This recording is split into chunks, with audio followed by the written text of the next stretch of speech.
Meeting of the Animal Shelter Advisory Committee to order. First, we'll take public comment. The advisory committee takes public comment on all items on the regular agenda. Public input on a regular agenda item will be taken at its appropriate discussion. Public input on an item not on the regular agenda or consent agenda may be identified and requested for consideration by the advisory committee at this time. The advisory committee may request an item to be placed on the future agenda or for a consent agenda item to be moved to the regular agenda for public comment. Do we have any public comment? Okay, we'll move on then. Item 2, consideration of approving the April 20th, 2017 regular meeting minutes. Has everyone had a chance to review the minutes? Do we have? Move to approve them. Okay, we have a motion to approve. Do we have a second? Second. Okay, all those in favor say aye. Aye. Opposed? Motion carries, and we've approved the minutes for April 20th, 2017. Agenda item 3, regular agenda, public hearing and comment. Item A, discussion and possible action related to the monthly shelter numbers for April 2017. Good afternoon, James Flores. April 2017 shelter numbers are as follows. We took in 331 animals. We adopted out 74. There was 30 returned to owners. We had a live release rate, or 65%, or a kill rate of 35%. Again, we had 0 adoptable animals that were euthanized or weren't euthanized. Feral, injured, sick, or other that were was 170. We were left with 183 in the shelter, and 7 citizens utilized our clinic for microchipping purposes. Any questions? Okay. Continuing with the numbers, the euthanasia in April was again 170. The cats were 110 of those. Dogs was 52, and there was wildlife of 8, which included some skunks, some opossums. The reasons behind those euthanasia numbers was 20 were aggressive, 5 were from bite quarantine, 15 were failure to thrive. That's typically too young to do anything with. They end up having to be put down because they're too young to be in there without their mothers. Feral cats were 71. We did not put anything down to do rabies testing. However, we did do 5 tests for the public for various infractions or bites or scratches, whatever that occurred. Injured were 5, sick were 36, wildlife was 7, and you're probably going, well, you said 8 on the other one. One of these was not denoted in the report and isn't when a wildlife is put out in the field. We've corrected that internally with the animal control officers that dispense the scheduled drug. There's lots of documentation with that particular drug, so where the amount they used, when they used it, the time, everything is recorded. However, when the officer goes in and enters in the system that he did this out in the field, it will not pick up on this other report. So that's why there's one difference there. And that was actually a skunk that was had to be put down in somebody's trap at their house. Time and space was 0. Any questions on the numbers that I can clarify? No, but with your rabies testing, you haven't had any come back positive. Is that right? That's correct. And we had 5 of those last month. I'm sure the sick is going to be discussed later on, or some of them, the distemper dogs. Yes, that'll be item C. Yeah, but I mean, that's part of this 36 sick dogs Yes, it is. or animals, you know. Correct. Okay. And it also has a bearing on the number of adoptions because we had to shut down adoptions on a couple we occasions. shut down the facility for 10 working days, so 2 whole weeks. Well, you're not even, well, go on. Do we have any other questions or comments on the numbers as they're presented? James, how many months now is this with 0 adoptable animals being euthanized? I believe this marked 14. Awesome. Okay, well, if there's no further comment or questions, do we have any public comment? Okay, then we'll move on then to item B, discussion and possible action related to the cat colony registration. Okay, obviously, you guys on the board requested some information from the last meeting to be brought forward in regards to trap, neuter, release, not only in our city, but I think a couple of members were curious as to what a trap, neuter, release program consists of in other cities. So I did some due diligence, and we contacted 14 different cities. They'll be listed at the end of this slide. 7 of those cities do not have a TNRM. Of the 7 that do have, all have requirements for colony manager registration with the local shelter. Galveston, for instance, has 158 registered colonies that consists of 5 or more cats. They also have a limitation on how many cats can be in a colony. Once that number is exceeded, obviously there is a violation of ordinance, and animal control, deals with that. Garland has over 100 registered caregiver colony managers. Again, these are people that are in care, control, and custody of a colony. They maintain them, they feed them, they do whatever. These are registrations through them particular cities. Killeen requires a registration, and they're kind of unique. The colony manager of a feral cat colony must take a class that includes basic information related to animal welfare. So not only do you have to register with the city of Killeen, they also mandate that you take this class in order to give you, some people are permitting this process, some people are just simply keeping the registration on file. San Antonio is another city that's pretty unique. They do have a TNR program for the average citizen. What I mean by that is in the event, David Howard wants to trap a feral cat because he's deeming it a nuisance, but he likes cats overall and he's okay with it. But he's seeing litters coming out of this cat. He's seeing defecation on his yard, urine on his patio furniture. He has the right in San Antonio to trap that cat, bring it to the shelter, and for $10 they will alter that cat. And David can take it back and release it so as to control the nuisance possibilities of overpopulation, marking, stuff like that. That's an average citizen TNR program. Then they go on to, he would have to list his address in that process, so we would know that David Howard has this cat. It's a feral. We fixed it for $10. He releases it. We know where this cat's at. Then they have what's called a community cat program, and that's a lot of what these cities are referring to cat colonies as a community cat program. In San Antonio, they require both a permit and registration with local shelter.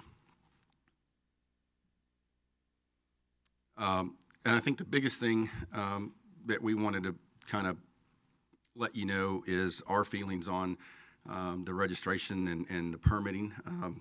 I know we don't want to be big government and permit everybody for everything, but registration is paramount. And I think it's paramount from our standpoint because we could have some type of accountability. Currently today, I can't deny or support any information that is related to TNR. It also helps us securing grants to offset costs of spay and neuter. When I talked to San Antonio, I talked to them in depth, and I really liked the program because overall I think I support the ordinance's intent. I think it's a good, can be a good ordinance to help reduce, unwanted litters. But the bigger thing was for me is as we look into possibly rehiring a veterinarian, I really wanted to look into some grant writing for helping the colonists that are taking care of these animals and providing a $10, $20 type of alteration for registered colony owners, because a lot of the stuff that we do see in the current marketing of TNR is people are expending their own money, and that's great, but that's your right, I guess. I'd like to offer something, to the person that maybe does want to start colonizing some cats and taking care of the overpopulation, because at the end of every month, you'll see my feral category. It's always 60 to 80% of our kill rate. It's a continuous problem for us. So we want accountability. We want to secure some grants to help these people financially, and I think that's what we should do, is work with these people as closely as possible so that we can really, set the tone and for an ordinance that I think is needed.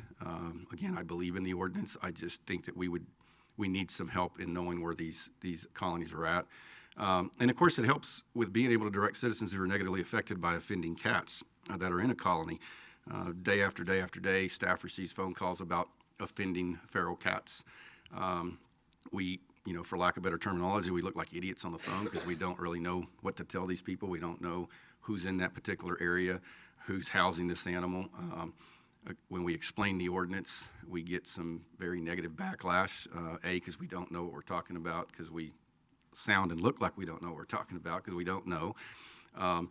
And we're trying to convince these people that this is an ordinance and those cats are protected and, blah, blah, blah. So it's not a good situation for the shelter at all in the current, structures of the ordinance from a registration standpoint. I've also provided you guys with our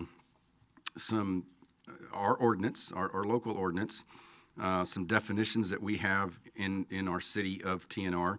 And then I just liked the one that San Marcos had. So are y'all familiar with our ordinance? I mean, I hate to say that or ask that, but I don't think I need to read the entire ordinance. It's not that long. It's probably one of the shortest ordinances I've ever seen. But our general provision, our ordinance consists of basically this: a free-roaming cat. It's a cat that is abandoned, stray, lost, or feral and cared for by a free-roaming community cat caregiver pursuant to this chapter. Free-roaming community cat caregiver is a person who, in accordance with the Trap, Neuter, Maintain program defined in this chapter, 1, provides care, including food, water, and shelter where possible, makes provisions for appropriate vaccinations and medical care to a free-roaming community cat, or has temporary custody over a free-roaming community cat. But then there's a clause in here that we just don't understand, and it says a free-roaming community cat caregiver shall not be considered the owner or keeper of a free-roaming community cat.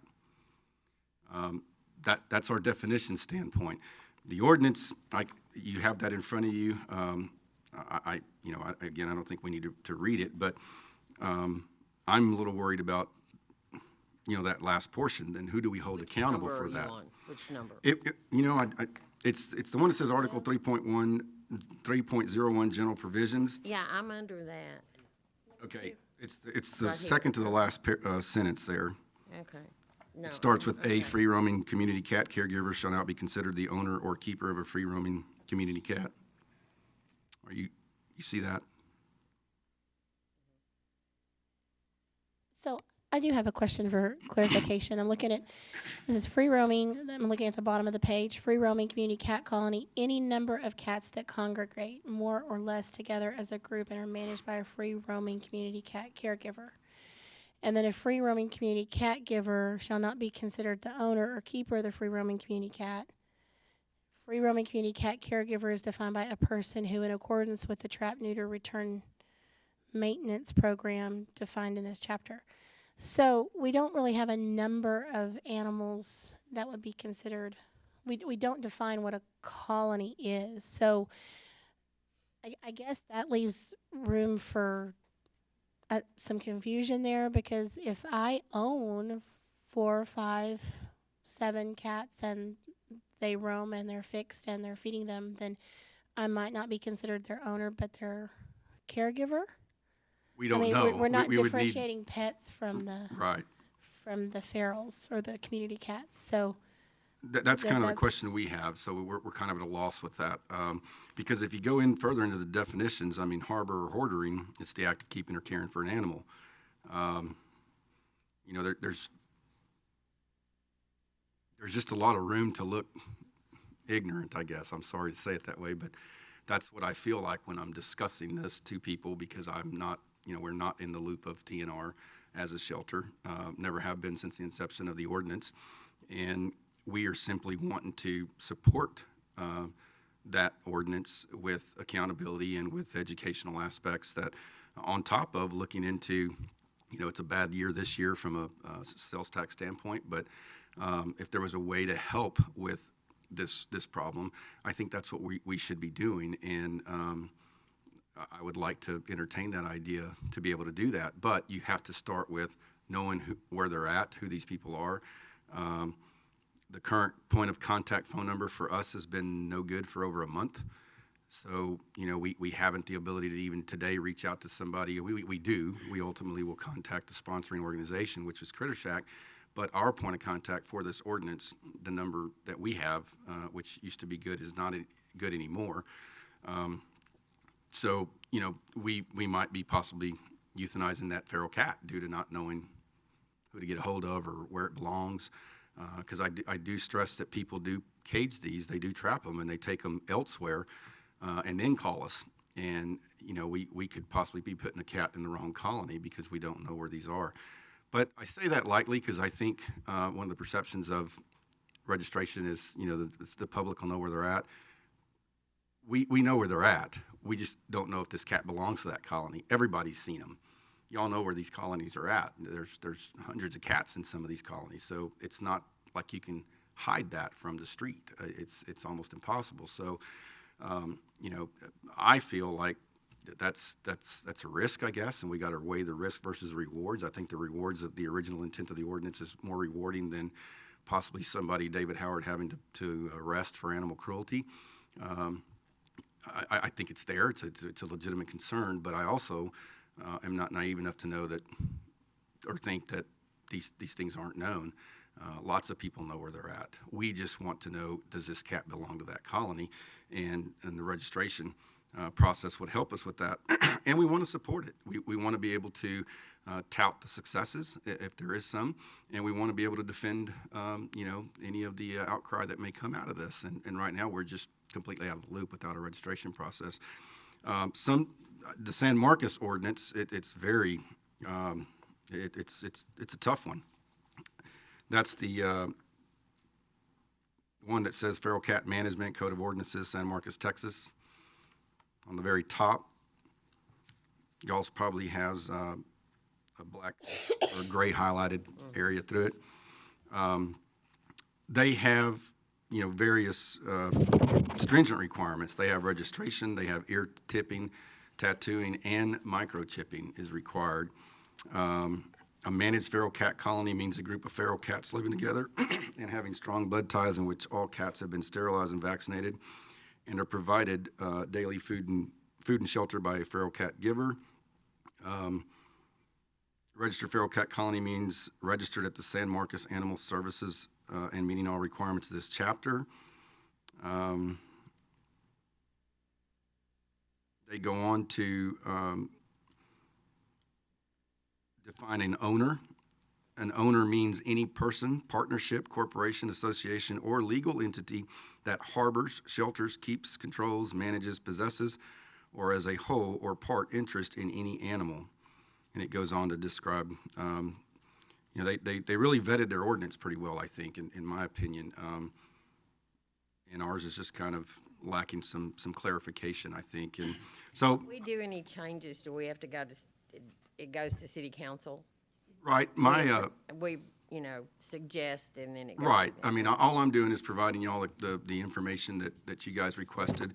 And what we can do, it's up to you guys, but if you would like for us to look into possible changes to amend the ordinance, I'd be more than happy to do that, bring that back to you, obviously with everybody's interest in mind. And then once y'all approve that, if that's your desire, we will take that to council to amend. Yes, ma'am. I like that San Antonio had. San Marcos? No, what you did San Antonio, what you had up here about San Antonio, go back a page. Oh, okay.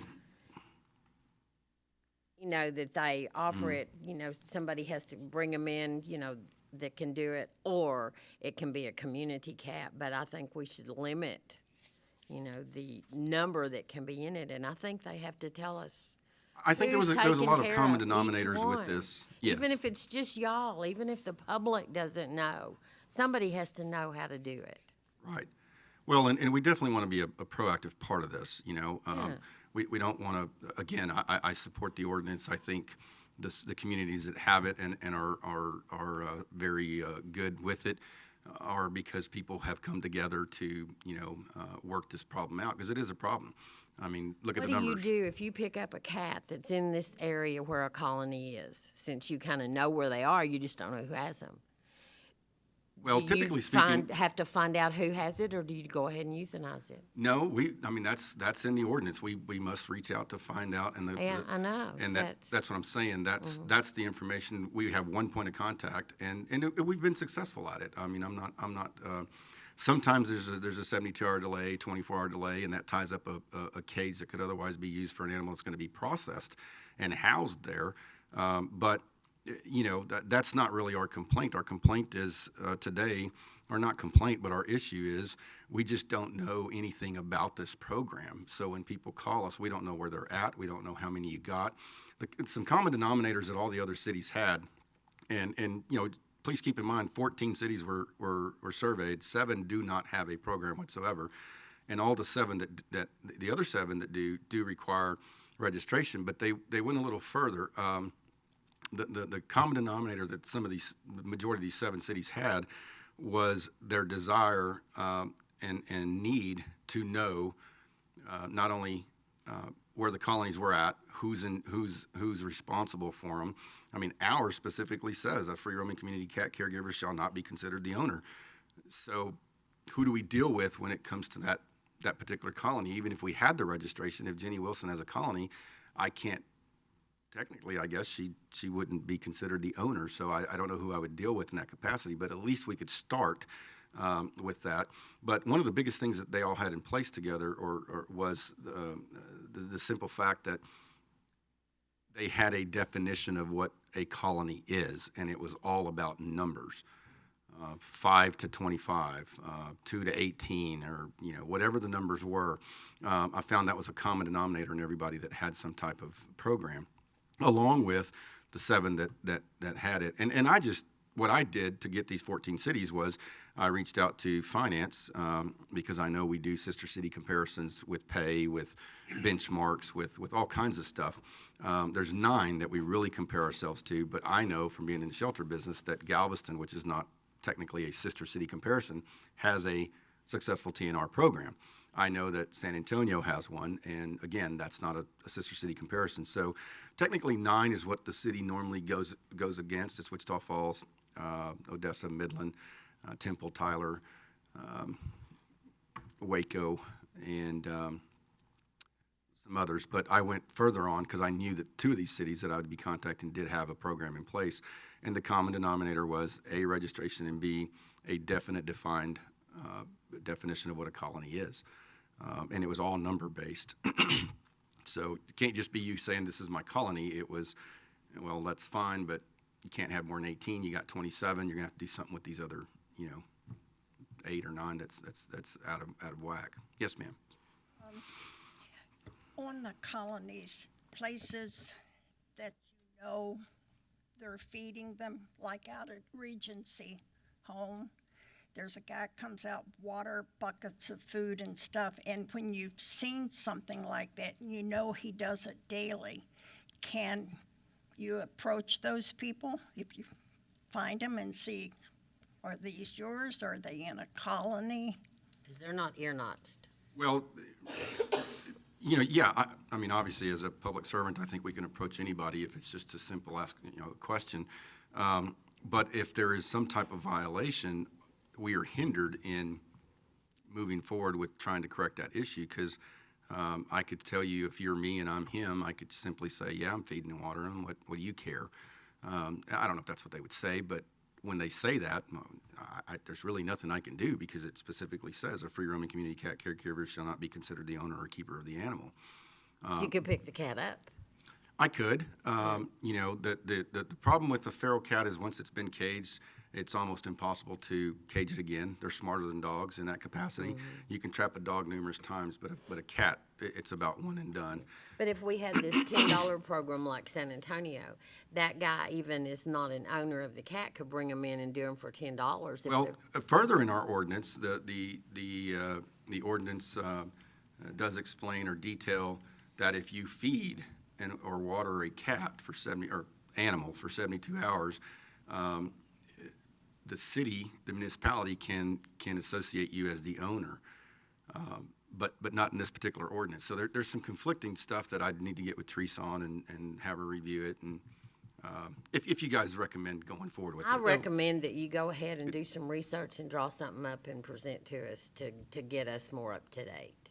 So here's one of the things that I think is probably the better part of what y'all are talking about is that in the ordinances for the other cats colonies is that the people that are considered the caregivers are actually considered the owners. And I think that right there is probably the more important definition, is that if you are taking care of the animals and you are being responsible for them, if you're not willing to say, yes, that is what I'm doing, even though I did not purchase or buy or actively seek out for this group of cats to come to my house or various other places, then I think that right there is more of getting them to actually own up to the fact that you are taking care of them.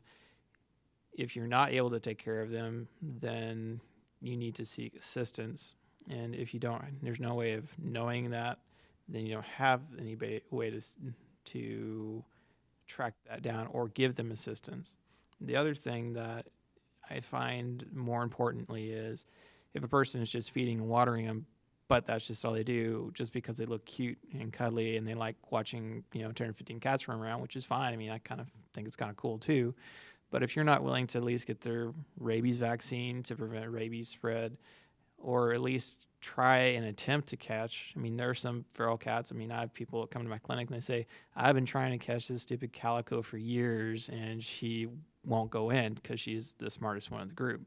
Granted, all her kittens were kind of not so great. They all got spayed and neutered, but she's, on litter 15 and, they've tried all sorts of different things. I mean, there are just some very smart cats like that. They watch the first two and like you said, they never go in again. And that's a very true statement. I think that right there is kind of what the definition is, because there are several very good people that do feral cat colony work, and they do actively try with their best abilities to catch, sterilize all the ones that they can, or at least can catch, and at least vaccinate them and vet them the best of their abilities, which is a great and wonderful thing. But I think this ordinance is not designed to punish them at all, and it's not meant to, and that's not what the topic of this is. I think it's more of addressing the people that have no desire to actually do a proper colony, and those are the people that I think are causing most of the problems. And also not having the ability to deal with a nuisance cat is, I think, greatly offending some people around. And watching some things, on various Facebook posts and things like that, noticing that some people are, since there are no recourse for that, they're doing things that are not good, such as going and dumping cats in colonies that are, very well managed and actually on their way down and about to be, reach their terminal end, because all the feral cats that were there have grown old and passed away. So now that is going on like that, and that's not a good thing to be going on. So really and truly, if they have feral cats, they need to fess up and say, yep, those are mine, and just accept the fact and try to do their best. If they can't, use sources available to them to get help, and that's what you need to do. The resources will never find you if you don't actually seek help. Absolutely. I think this shelter should be a resource type of environment, and it's more of a reason I want to get involved with it. The other common denominator was when you talk to these shelters that do have a successful program in their city, they could tout the numbers. Garland, for instance, November of 14 is when they started it, and year to date they've got 1,300 feral cats altered. So, we can't tout anything because we don't know anything. So, there's just some common denominators with successful programs, and I think it all starts with registration and people working together, not separate. Oh, Mo had a comment? Go ahead. So in our ordinance, I think we have the word encourage used in here. And I do have an issue with that. If we're encouraging vaccinations and encouraging microchipping, I think that's great, but I do think that those should be mandatory. And then I have a question. If these cats are so hard to catch, how often are they getting a yearly rabies vaccination? So I would like to have some kind of documentation provided from those cat colonists, showing how often they are getting rabies shots, what their numbers look like, so we can see, if these programs are really working. I would like to kind of add a little bit of insight as far as to the rabies vaccinations on that. Sometimes they are able to catch them on at least within 3 years to try to get them rabies vaccines and various other things. But majority of the time, when you do have a feral cat population, they are just difficult to catch by nature. That's why they're not domesticated. They're not pets. That's why there's that term feral. Some of them are more semi-feral, and you can catch them, and or they're just kind of more gullible for the food. They kind of see the salmon sitting there in the tuna fish can, and they go, "Sure, I'm gonna go in there. I'm going to get caught, but whatever. It's worth the trip." But Risk versus reward. yeah, but overall, though, usually they're trying to catch them as they can. And if you look at most of your well-managed colonies, there's usually a trap kind of sitting around, and they usually kind of bait it on a semi-regular basis. And as they catch them, if they know it's been neutered or spayed, but it's been a while since they've had some issues, then they try to get the rabies vaccines done. If they're sick, even though it's not ideal to vaccinate a sick cat for rabies, if they come in because they've got a bite wound or abscess or various other ailment, sometimes veterinarians, if they're able, will try to vaccinate them for rabies, just simply because they know that they're not going to get their hands on them probably again at a decent time. So it may not necessarily be something that is able to be done on a routine basis or even a biannual basis, but at least having them vaccinated once is better than none. And at least having a majority of the cats vaccinated is what you're trying to go for. And what you're actually going for with that rabies vaccine in that situation is called the herd effect. And basically it's saying similar reason why we don't have gigantic measles outbreaks in people. Majority of people vaccinate their children and get vaccines themselves. But some people, for various reasons, medical, religious, personal, don't vaccinate their children. So if you have one child that's got measles in one part of the community, but 80 other children between him and there are vaccinated between the other 9, then those other 9 probably aren't going to catch it. So that's what it's kind of going for, just hoping by playing the odds of having the greater number vaccinated where you're going for. So the more important thing would be to try to get them to document as many of them of, yes, I've been trying to vaccinate as often as I can, as frequently as I can. Vaccinating, and not vaccinating, but sterilizing and notching or otherwise identifying the animal as neutered or spayed, and trying to get that to be a fairly large percentage, because that's what we're actually trying to do, is simply playing a numbers game of using a herd effect to reduce population and reduce exposure to rabies. Right. Okay. You don't have a way of knowing what cat's been done, do you? I mean, our cats aren't registered and marked. We do. Tattooed. The ordinance requires a third of the ear to be notched. Some veterinarians aren't doing that. They're just simply snipping it, and so it's 2 flappy pieces. But typically, that one gets a little tough. When you take a third of an ear off, you can tell it's been altered, or that's the signal. Second signal is the tattoo. Yeah, but I mean each individual cat. You don't know which each individual cat is to know if it's and kind had of like Mr. rabies Peasy last alluded year. to. Yeah, okay, that was. Most of and the I'm cities sorry, that I are didn't realize requiring, somebody was talking. most of the citizens that are, communities, cities that have this program, ironically, their last concern is rabies and other diseases. Their number one concern is, show me proof that this cat is altered, because they're more worried about the litter creation than they are than the disease spreading. So there's nothing in ours that says you have to. We encourage rabies. We encourage feline leukemia. We encourage, whatever other, but you don't have to do those. And the point of contention of, them being hard to catch again to give the next year's rabies, we don't have a 3-year vaccination. I know some veterinarians probably do have it and possess it and sell it. But even if they did, Galveston's is a 3-year, so they at least know that that cat will be protected for the next 3 years, or the community will be protected from a possible feral cat bite in that capacity. But ironically, the worry is reproduction. It's not the diseases. Faye, did you have a comment Yes. or a question? If we go ahead and suggest this program like San Antonio has, do you think that that would have people more likely to come out if some of the money is paid rather than paying everything out of their pocket? I think that would be an encouragement rather than them saying, no, I'm not taking care of them, I'm not doing this. I think they would come up to the podium, and I think you would get a lot of response from that. I agree. I mean, again, I think from a resource standpoint, we because I see in everything I read, that it's your FADEP's personal money. And, since I run a shelter that got to see the beauty of having a veterinarian on board, from simple triage that we no longer can perform up to, the stopping of reproduction, from a surgical standpoint, I buy the fact that we should probably be in that business helping this cause. I don't know if that'll bring more people out. I don't know if that would scare them, but at least I could have the opportunity to say I have a program where you don't need to expend your money. I'd need to look into that from a budgetary standpoint and, get guidance from council and upper management. But I think in the long run, that's where your success stories are coming from, is the people that are working in harmony together.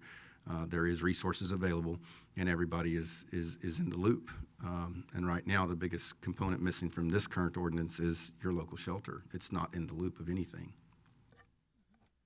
James, I'm trying to find it here, the number of ferals in a colony in the San Marcos ordinance, and I'm not seeing it. I don't see it in San Marcos. It was a Galveston. I don't think they have a number in San Marcos.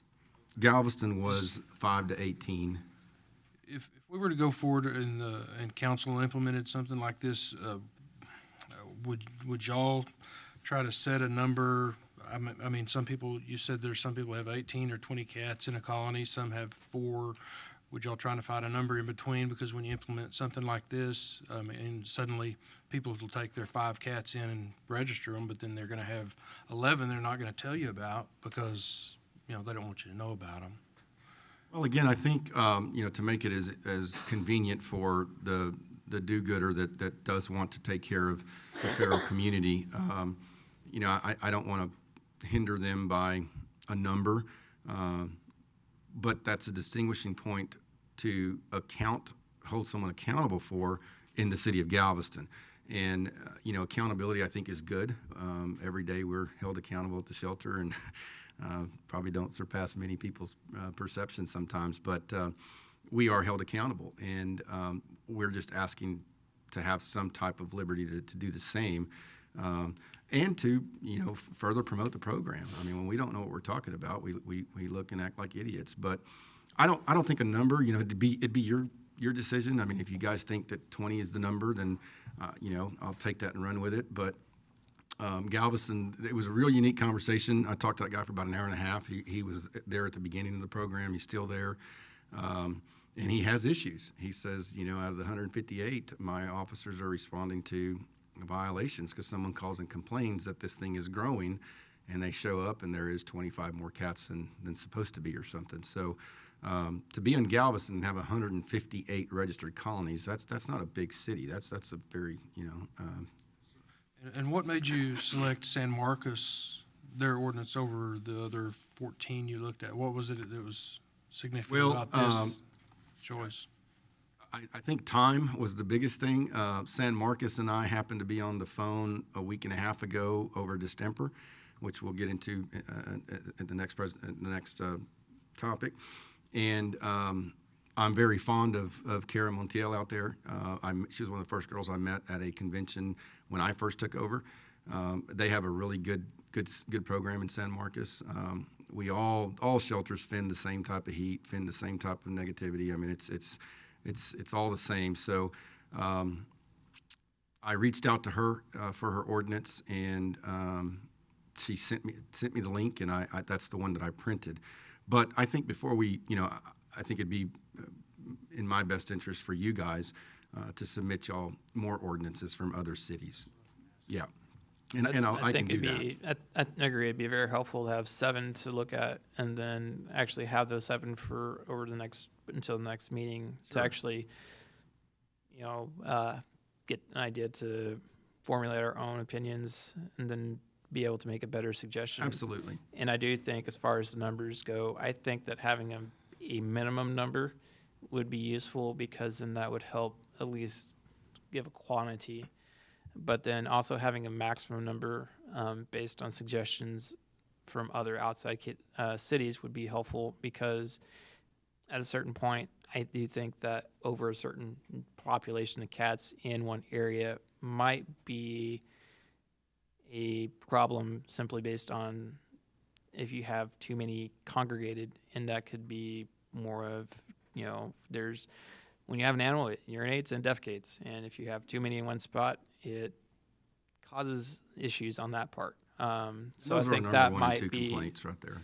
I think that might be one thing, but I also do think there should be probably a grace period, because occasionally, if you don't catch one kitten and you're at the X number, and then all of a sudden two other cats show up pregnant, and you end up with 12 kittens, and now you're over the limit by how many other, and I don't think that's necessarily the fault of the person. Absolutely. But I do think there should be some grace on that part. But I do think it would be helpful to have both those, because it helps allow people to set a limit and a guideline to hopefully go for. I've got a couple of questions and a couple of comments. First, we talked about at the last meeting you reaching out to the sponsoring organization and their representative to come and give us more information. Did you have an opportunity to do that? All I got back was an email. I did call. That's how I discovered that the number wasn't any good that we have on file for her. So I reached out via email, and she did respond with an email through Dr. Petty, kind of going through the currency of the TNRM program. Then I think that was all submitted to every one of y'all, and I kind of jumped in and said, don't respond to this email due to possible electronic quorum. That was the response that I got. Okay. Never a confirmation on whether she wanted to present something or not. She just simply sent me that. Had in any of these ordinances that you've looked at or that you're familiar with, have they ever had one where the responsible party maybe was a sponsoring organization or rescue group as opposed to the individual caregiver? I'm sorry, Jenny, I lost you. What was your question? I'm just wondering if any of the ordinances that you looked at, if they had the responsibility or the responsible party be identified as the rescue or the organization or the sponsorship organization Versus the actual an caretaker? individual. No, this model's been hard to find. I forget the name. Bob can probably remember what they championed it by, but it was some type of model. But even in this current model, the sponsoring organization's not responsible, right? I mean, Correct. I couldn't. Yeah. No, I'm talking about ours in San Angelo. Correct. Okay, because that's basically in ours, nobody's responsible. right. It's very, very vague. So that was one of the things that I was thinking about, because I understand there's a lot of people out there that want to do good, and you start talking about registering, and they start getting nervous. And I think some of the things they get nervous about are the limit numbers. A lot of people have a strong affection for these feral colonies that they're taking care of, and they're doing a good deed. They're trying to save these lives and control population through spay and neuter as opposed to euthanasia. So, I don't want to discourage that at all. I do think that we need to identify what a colony is by a minimal number. Like, it would make sense for me, since we've got the 7 number in our ordinances for owned pets, that maybe, a colony would consist of cats over 7 cats that are spayed and neutered and that you're taking care of. I do think that you need some kind of registration for animal control. I'm absolutely opposed to anything being made public. And I think that animal control needs to guard that information. That doesn't need to be anything that is discussed with a, disgruntled neighbor or those things. I understand the need to protect that so that the colony isn't poisoned or there's some kind of retaliation. Can I address that issue really quickly? Any information that's going to be provided to the city is more than likely going to constitute public information, so. Even it would be- identifying locations, there's no legal way to protect that?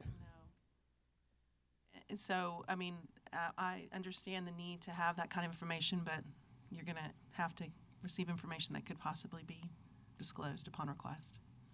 Well, and I'd just like to add to that, what I found in, the bigger picture for me was, the environment of a shelter changes daily. It really does. The desires and the wants and needs of a community changes daily.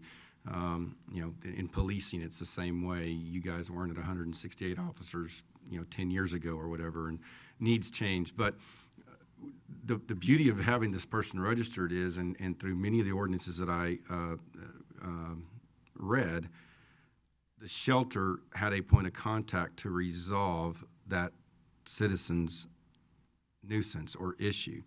So you would put them people together to work this out. And I think that's what the intent of this original ordinance was all about.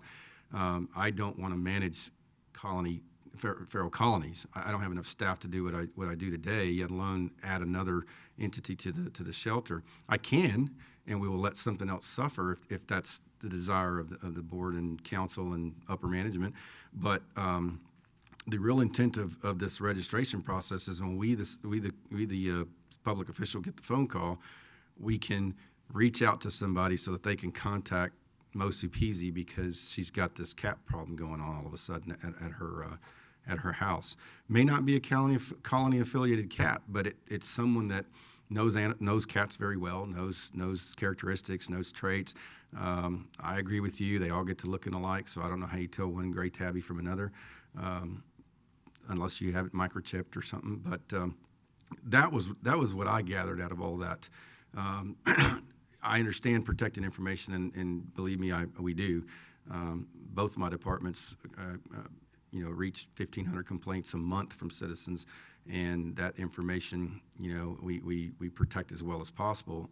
When it's requested, we obviously send it to legal. Legal does what they do, and it's out of our hands. So, but at the end of the day, people know where these things are at. Again, you can't have 40 cats congregated somewhere and not see them.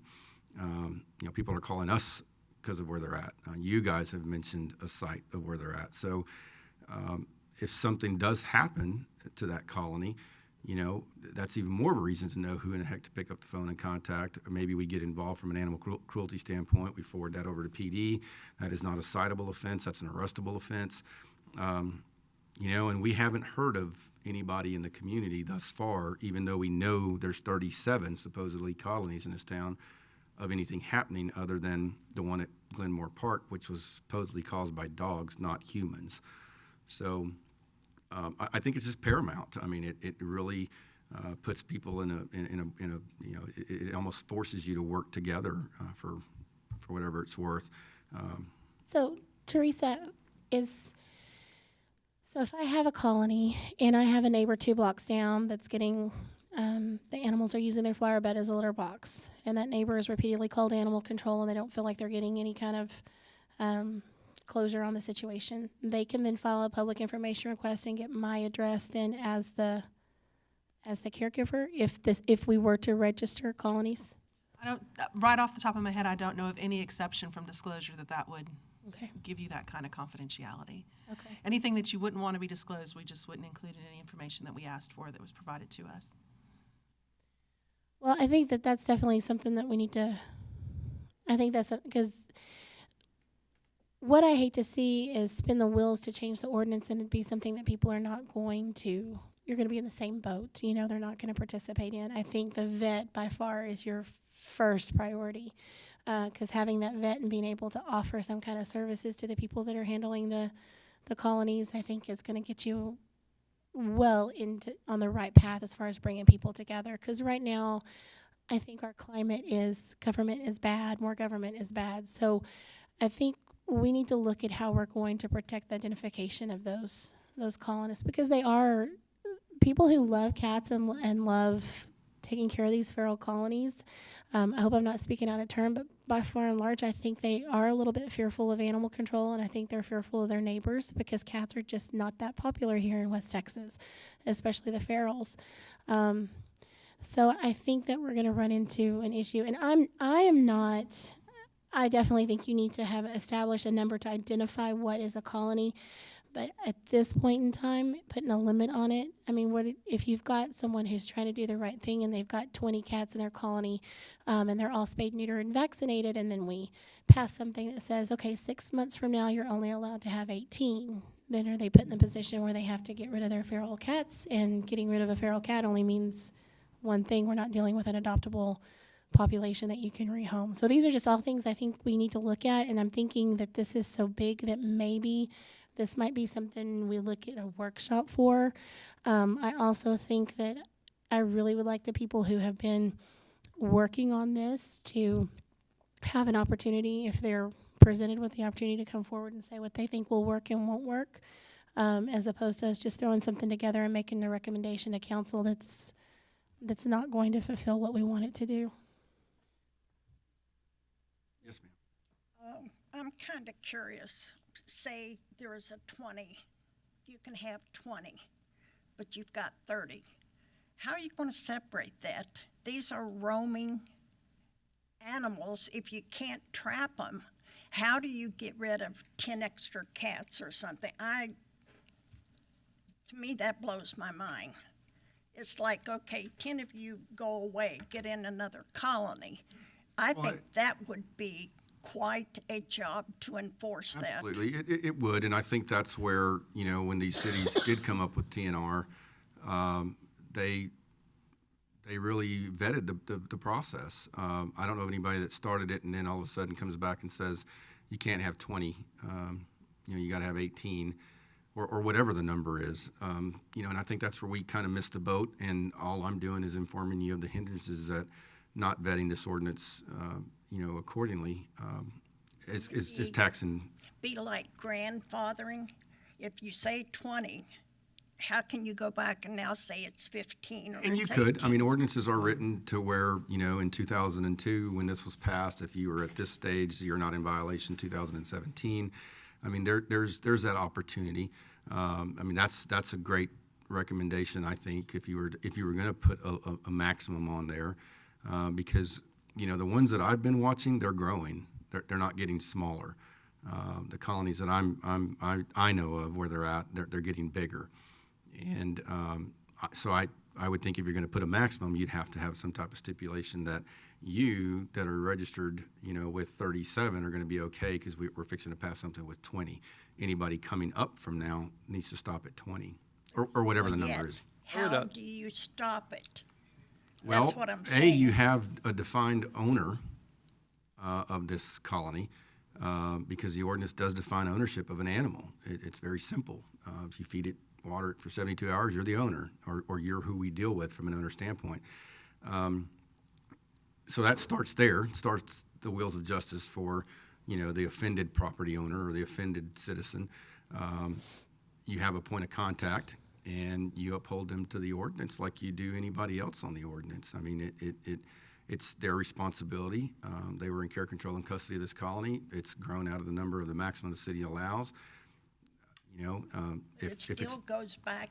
How do you get rid of the access? I would like to chime in here a little bit on this conversation point, is that having a maximum number is not necessarily a bad thing. And it's sort of more of probably a little bit of a loose guideline. What you're trying to do is you're trying to encourage them to maintain the number of spayed and neutered animals to a point to where attrition will drop the colony. There are things that are beyond control of anybody, and if the colony is consistently growing every year, then that person is either obviously not trying to, and we'll have to provide proof that yes, they're trying to actually catch and manage that colony. But if they fail to show proof or fail to show any documentation, then that is when you go, okay, you're really not actually taking us seriously, so now we're going to have to implement other measures. And I think that's more of what setting a limit on the upper end of the colony is. And for an initial ordinance, I think that going at it in a stage of piecemeal would be a better way, setting a minimum number for the first suggestion, and then later in about 1 to 3 years, looking at after information is actually provided and data can actually be maintained to actually set a number that seems to be a fairly good number for this area that would be more in line with what our city and the caregivers of these animals would actually be more comfortable with. I think that is probably going to be the way to address that, because you're asking a question that has no good answer. And the answer is, if they are not doing it, you simply, any of the cats caught would have to be either A, euthanized, B, tried to be rehomed, which is probably not going to happen because there's enough cats that people say, do you want a barn cat? And nobody says yes. And the ones that do, that's because they've run out of barn cats because of coyotes, foxes, things like that out in the country.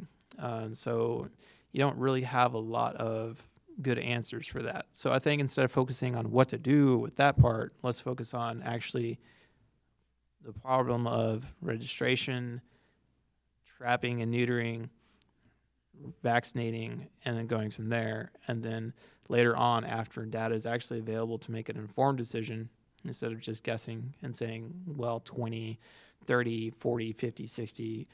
There's really no good way of saying that, because there's no one to say, well, these cats at this colony are X number and X is too many because there's too many complaints of spraying of cars, defecation in litter and flower beds, et cetera, and but versus population Y, which has this many, and there's no complaints ever from that. So I think right now that is kind of one of those mute points that there is no real answer to without data. And without any sort of measurement, you're not going to be able to set an ordinance that will be feasible or be popular with anybody involved. So I think that's probably going to be a mute topic until after several years of management. I think this is something that, speaking for myself, what I would like to see is a structure, something that is very inviting to the community to be a part of, because this is not something the cat population in this town is not something animal control can handle. I don't think you can. So the last thing I want to do is start talking numbers and limits and restrictions and who's responsible, and then you've scared these good-natured people off from participating at all, and the only result that that's going to have, I think, is an increased problem, because none of them are going to be getting fixed. So I would like to see us come up with something that's very inclusive and very gently worded. And I do know that people really protect their privacy when it comes to their pets and their cats, because they're afraid of them being cited or seized. So we want to get away from, from that mentality. I would like to chime in on something that is that, as far as the veterinarian, if you hired a veterinarian went, veterinary medical records are actually very similar to human medical records. They are confidential information that without a subpoena, you cannot obtain. And a subpoena has to be for a legal court case. And I don't know if that is something that will be feasible. Unfortunately, Teresa just stepped out. But if you made a medical record of that person's colony underneath a medical record management, underneath the possession of the veterinarian, then that would be one way of protecting the information of the citizens. Because in that way, unless there was a serious legal issue, they would be very difficult for them to obtain it without very just cause. And that might be an interesting option to pursue, because that would be both confidential. It is technically a medical record because the animals come in for a medical service. And that would be one way of approaching it, to actually not be it's not in, it is not hiding it through illegal means or through a shady process to deny Freedom of Information Act's request, but it actually does allow a true confidential program to be run based on the fact that it is actually through a medical record versus a public record. It's not like a criminal. It's not a criminal record. It's not, you know, a tax assessor record or any of those. It would be more confidential because of the nature of the way it's the file information is kept. So that might be another way of approaching that. I'll defer to the San Marcos ordinance. I mean, it does specify records of sterilization, vaccination, microchipping, and animal identification will be provided to animal services upon request. And there must be some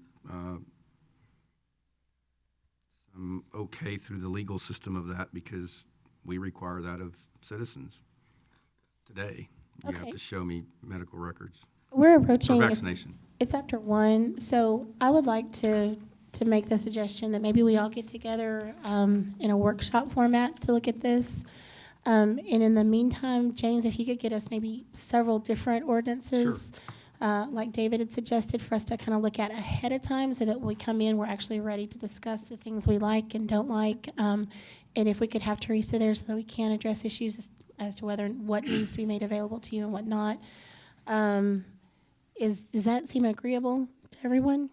Because I think there's a lot more here to do than we have time for today. So, all right. I make a motion then that we will call a special meeting, workshop, with the only agenda item being reviewing and possibly revising or making a recommendation to revise the feral cat ordinance. Have a second? All those in favor, aye? Aye. Okay, all those opposed? Motion carries. Okay, moving on to do we have any public comment on that? Thank you. Any public comment on what's been discussed so far? All right, moving on then to item C, the update on the distemper issues at the shelter. For time's sake, I'll just give you a brief synopsis of what we have been dealing with. Did some adoptions back in April, and a couple of the animals had gotten sick. We tested the animals that were adopted out, and the tests were coming back negative for distemper. We started with parvo, and because the signs are similar. So, long story short, we had done a lot of adoptions up to that point, and our first confirmed case of distemper was from April 27th at about 5:10 p.m. We got the phone call from Western Veterinarian that the dog that they had in their possession was confirmed with distemper. At that point, we decided to reach out to the state and go through processes and protocols, because under my reign, we've never dealt with distemper. So we were under the guidance of Dr. Ken Waldrop from the state zoonosis control. So he advised to monitor at that time, which is what we did. We started monitoring all the animals at that time. We didn't stop intake the first week that we figured out that we had distemper. There was a threshold that he was looking for in the sake of a number.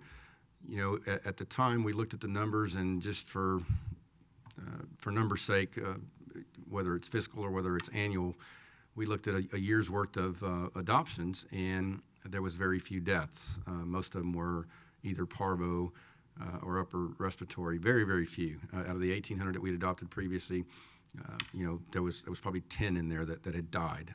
So he wasn't worried about the spreading at that point. He wanted me to reach out to him when we got to the 5-7% of population that was either having clinical signs of distemper or that was full-blown distemper through tests. And Dr. Schultze can explain the testing procedure. It is kind of finicky. One might show negative, and it comes out later that it had it. So our first confirmation was April 27th, and at that point we started seeing signs. We narrowed down the kennel that this animal came from. We narrowed down where the animal came from. It came off the 1100 block of Coberland Street. So it was brought into the facility through animal control. It had a litter mate with him, and that dog today is on the upswing. Matter of fact, the 5 or 7 that are currently getting treated by paws through vetting and paying the medical bills for have not died. They are all on the upswing thus far that are currently getting vetted. So We did have one that was euthanized. one died. Okay, I knew last week when we met, everybody was on the upswing. So obviously it's curable. I would actually like to chime in on that a little bit. The mortality rate for distemper is actually 50%.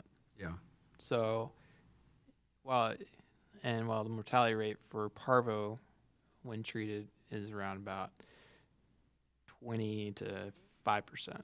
Right. So really kind of a lot lower.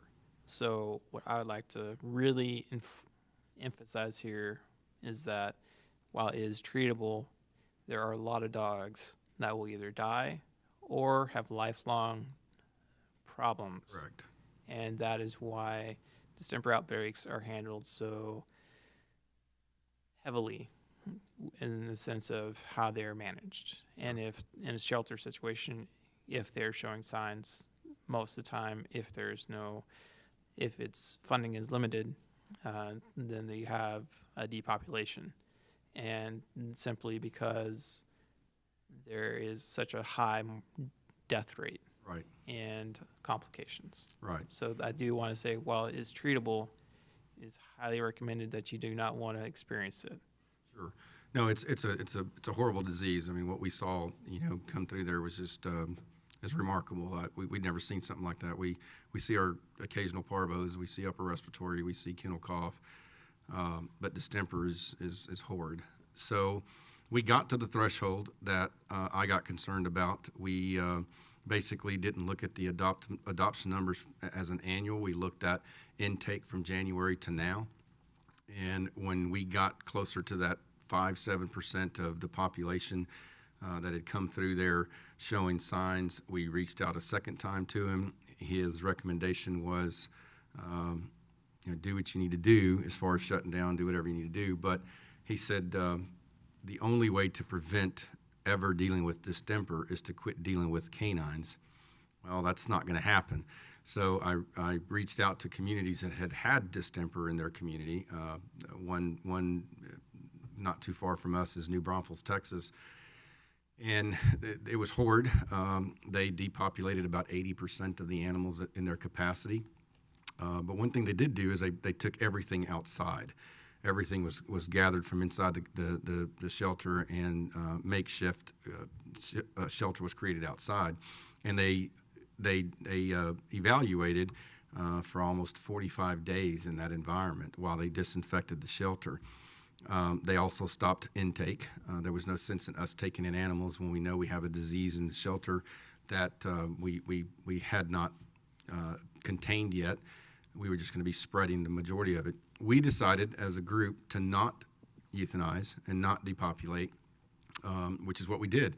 But we shut down the shelter to the public so that we would not get an influx of animals. As you well know, it could be 35, 40 animals a day that we intake at that place. So and you can't monitor and offer the type of monitoring and disinfecting in an environment that's constantly bringing in an animal. So we're confident now as we stopped adoptions.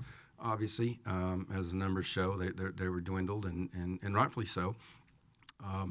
We are confident today. We reopened this past Monday, we reopened to the community to provide intake services for unwanted dogs, loose stray dogs.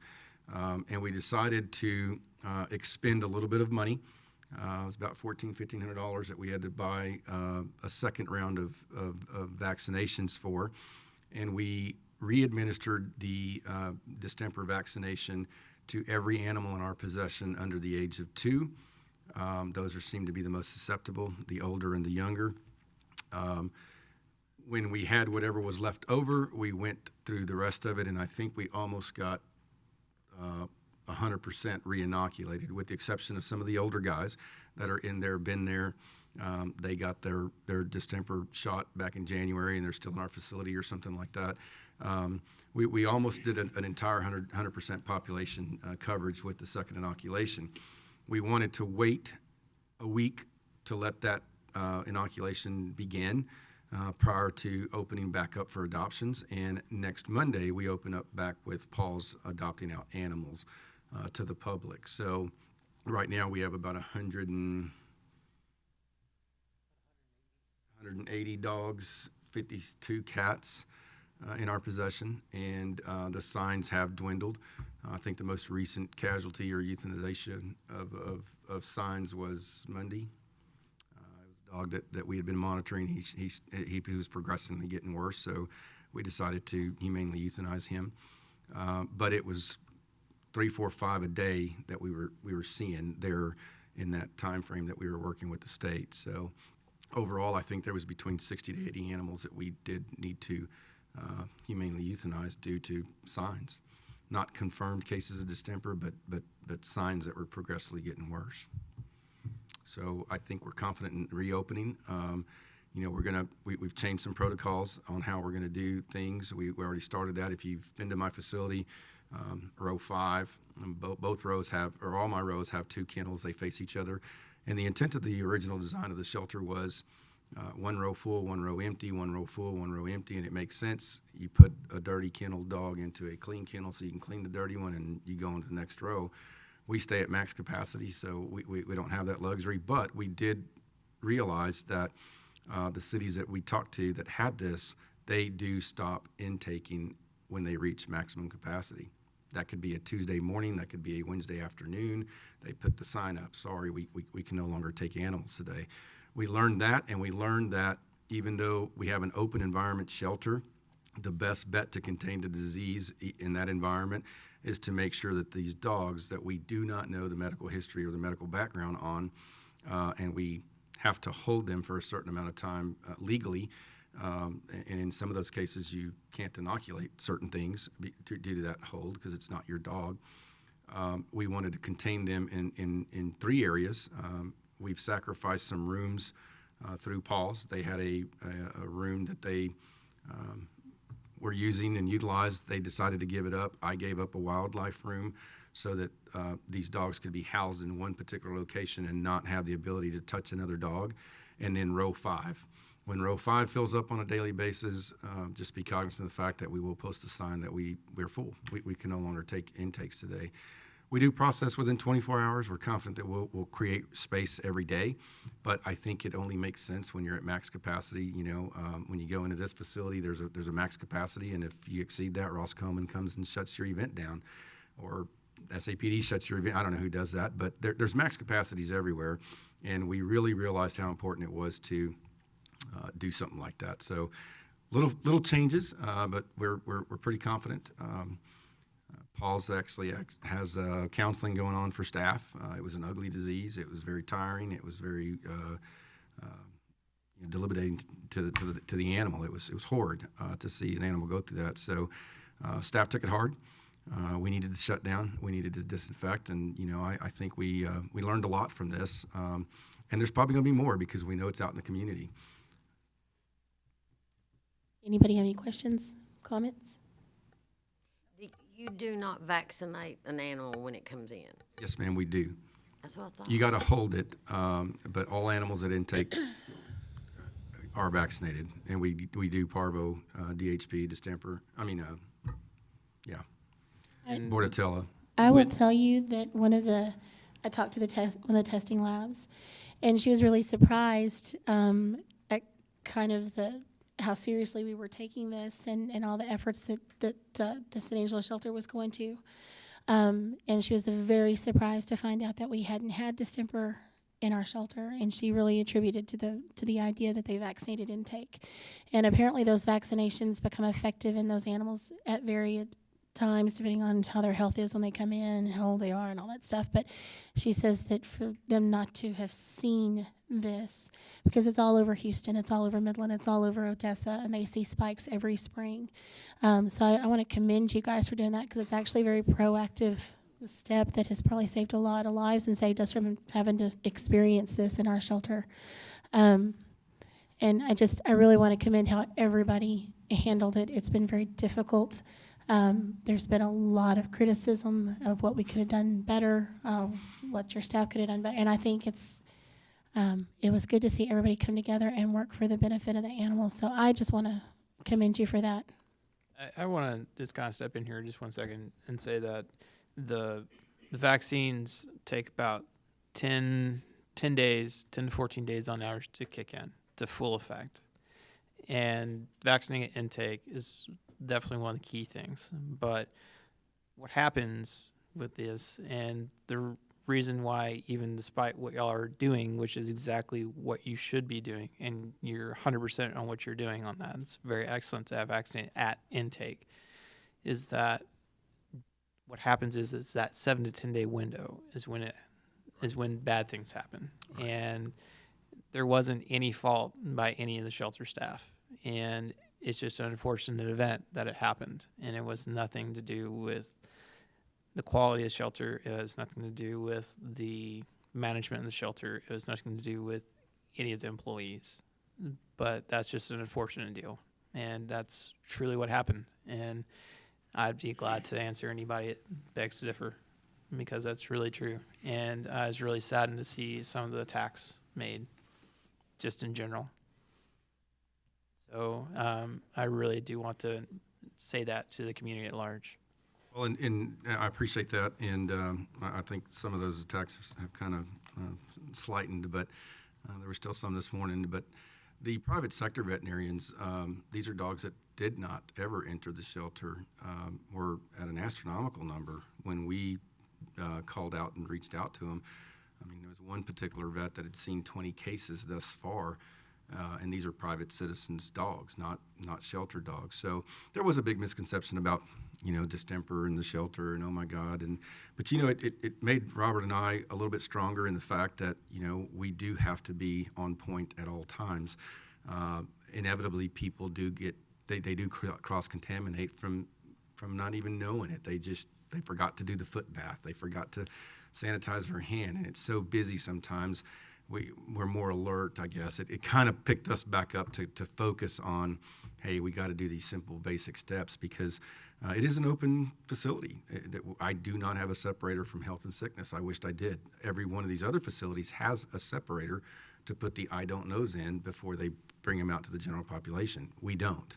So I think with minimizing intake, I think with learning from some of the criticism, I mean, there was some that, even though it was bad, I used it to better our processes and our protocols, and I think that's what everybody should do, is learn from it. But that dog was not a sheltered dog. It came from the community, and that was my bigger fear, is what about all the dogs that had been around and the neighborhoods and everything else. I mean, yeah, I got this case going on in here, but it was brought in by our staff, and it's unfortunate, but I'm an open municipal shelter, and I have diseases, and I always will, and we just do the best we can to contain them. I have a question. I know when we adopt from our shelter, we don't guarantee the health of an animal. Correct. Are you all doing anything differently in terms of letting the public know that we do have distemper and to be looking for signs? That was part of our discussion when Paul's, rightfully so, there was a hesitation on, when to start adopting again, when to do things. I mean, it was a great conversation had last week over it. I met with both Jennies. They're sharp. They know their clientele. They know what they're doing, and that was a big thing that we want to change. Nobody sees the fine print. We're going to italicize it a little more because we want to not hide from the fact that we do see parvo in my place. We do see distemper now. We do see an array of things from cruelty on. That's not even disease oriented, but we want to get better at the front counter to stress to people that, please, the minute you leave here, take it to Schultze. Take it to somewhere, private veterinarian, and have them take a look at it, because we are very limited, very, very limited. It was Paul's that stepped up to pay for people's bills, and it was Paul's that paid for the testing. Some of these tests were quoted at $110 a piece, and I have an inventory of 300 dogs. I mean, I looked at the numbers and I thought, wow, that's there's no way I can do this. We wanted to. So we reached out, they reached out to adopters that left there, and there was many of them that they're not sick today. So Dr. Waldrop's opinion was of such, you're doing something right, because again, the number was minor. I don't want to harp on that because it could be very devastating, but I've been saying for 2.5 years since I've known Jenny, we're going to have an outbreak of something one of these days, and it finally came. And it'll come again because people do not inoculate their animals, and when that happens, I'm faced with the diseases.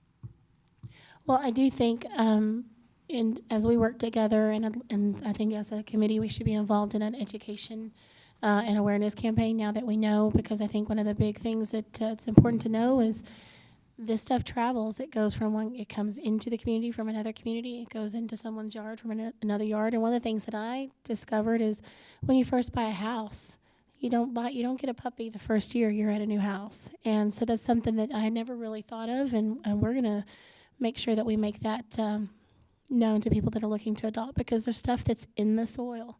So I think it's time to do a big push on awareness on vaccinations, and I'd love to get with the area veterinarians to see if we can't do something, Dr. Schultze, and move forward. But it was tough, but it was good to see everybody come together and work towards it. And my heart breaks for the families who had to experience it with their adopted pets. I have one question. Yes, ma'am. I have heard a rumor mill that parvo's on the rise. Is that true?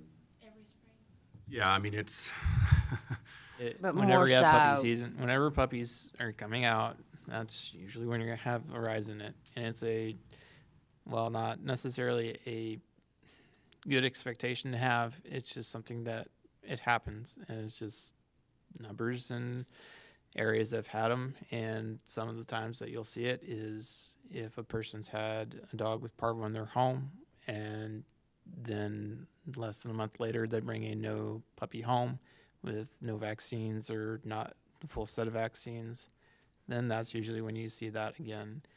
And I know for myself and majority of the veterinarians, we try to encourage and educate people on that so we don't have those repeat cases, because it is very sad and it is a real burden for people in general. And I don't enjoy that conversation because it's not a very fun one to have with them again and again, because it's better to not have it.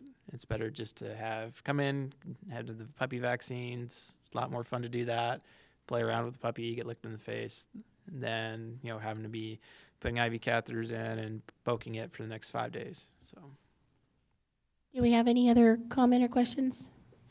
Okay, we're looking at about 1:25, so we're over time. Do we have any public comment? Thank you. No public comment. All right, I will entertain a motion to adjourn. second. Okay, all those in favor? Aye.